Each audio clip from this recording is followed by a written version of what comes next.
नमस्कार, सिने जगत की खबरों में आपका स्वागत है। एसके फिल्म प्रोडक्शन से बनने जा रही भोजपुरी फिल्म तबाही का हुआ शुभ मुहूर्त संपन्न। अभिनेता अतुल सिंह राजपूत ने बताया कि भोजपुरी फिल्म तबाही की शूटिंग जल्दी ही शुरू की जाएगी।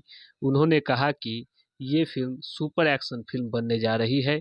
कलाकारों की बात करें तो इस पर उन्होंने बताया कि सारे मार्केट के कलाकार इस फिल्म में नजर आएंगे।